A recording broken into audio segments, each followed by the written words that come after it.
नमस्कार. श्रीमद भगवद्गीता भाग 46. खऱ्या भक्तांची अनेक लक्षणं 12व्या अध्यायात सांगितलेली आहेत. त्यातलं माझ्या मते सर्वात अधिक अर्थपूर्ण लक्षण म्हणजे अनपेक्ष. ईश्वराकडे कोणतीही अपेक्षा न ठेवता हा भक्त ईश्वरावर फक्त प्रेम करतो.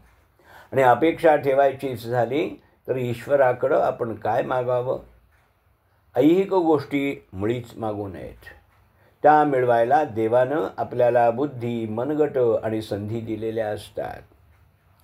श्री स्वामी वरदानंदजी म्हणतात त्याप्रमाणे ज्या गोष्टी आपण मनगटाच्या जोरावर मिळवू शकतो त्यांच्यासाठी देवाला गाऱ्हाणं घालायचं हे म्हणजे कुबेराकडं फाटक्या झोडीची याचना करण्यासारखं आहे. मिळवायला अत्यंत कठीण गोष्ट जर कुणाला देवाकडं मागायची असेल तर ती म्हणजे निर्मळ मन.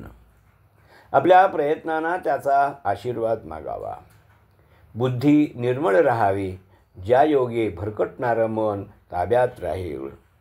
यश मिळवण्यासाठी वाममार्गाचा अवलंब करावा असं वाटणार नाही. नकळत चूक घडली तर तिचं परिमार्जन करावं असं वाटेल, असंही देवाकडं साकडं घालावं. सर्व प्रयत्न थकल्यानंतर त्यानं मार्ग दाखवावा अशी मागणी करावी.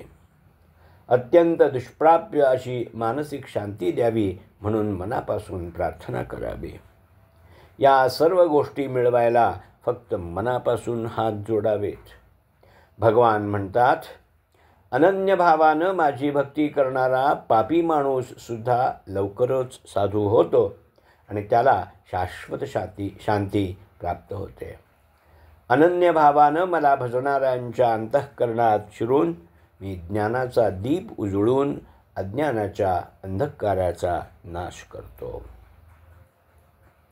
आता अर्थपूर्ण पूजा म्हणजे काय याचा विचार करूया. श्री आदिशंकराचार्यांनी विविध देवदेवतांची अनेकानेक रसाळ स्तोत्र रचली हे बऱ्याच वाचकांना ठाऊक असेल. त्याचबरोबर तत्त्वज्ञानाचं गूढ उकलून ते सामान्य जनांच्या आटोक्यात आणणारी अशीही त्यांची काही स्तोत्र उपासनेच्या प्रगतीचा मार्ग दाखवून देतात. परापूजा म्हणजे उत्कृष्ट पूजा हे असंच एक स्तोत्र आहे.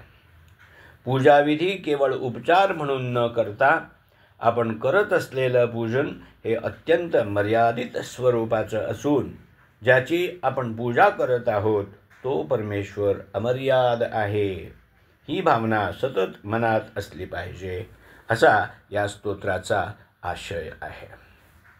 पूजेच्या सुरुवातीला आवाहन करून आपण देवाला पाचारण करतो.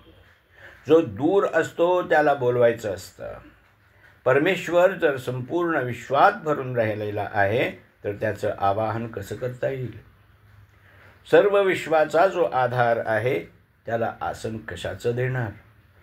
जो स्वभावतः निर्मल आहे त्याला स्नान कशासाठी घालायचं? ज्याला आकार नाही त्याला अलंकार कसे घालणार? जो स्वतः सर्वसाक्षी आहे त्याला दीप कशासाठी दाखवायचा? जो आनंदात तृप्त आहे त्याला नैवेद्य दाखवून काय उपयोग? जो अनंत आहे त्याला प्रदक्षिणा कशी घालायची? अशा तऱ्हेनं आपल्या मर्यादा लक्षात घेऊन सर्व काली एकाग्र बुद्धीनं सर्व अवस्थांमध्ये पूजा भावना ठेवणं हीच परापूजा आहे असा या स्तोत्राचा मथितार्थ आहे.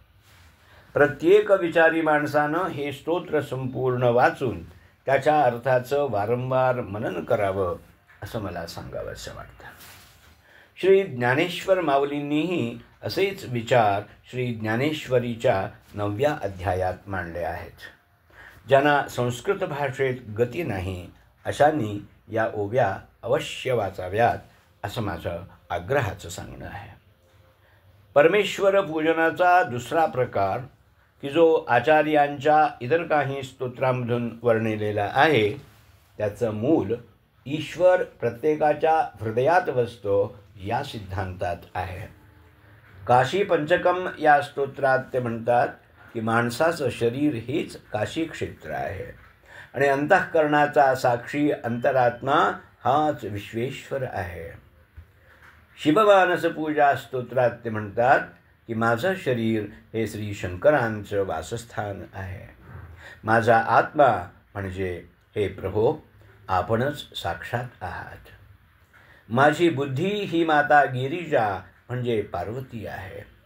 मी जो विषयांचा उपभोग घेतो ती तुमची पूजा असते. माझं चालणं ही मी आपल्याला घातलेली प्रदक्षिणा असते. बोलण्यातला प्रत्येक शब्द हे तुमचं स्तवन आहे. फार काय सांगावं, माझी निद्रा ही तुमची समाधी स्थिती आहे. हे शिवशंभो, मी जे जे कर्म करतो ती सर्व कर्म म्हणजे मी आपली केलेली पूजाच आहे. क्रमशः. लेखक डॉक्टर विजय पांडुरंग जायदे. वाचक डॉक्टर अमृत राघवेंद्र यादे.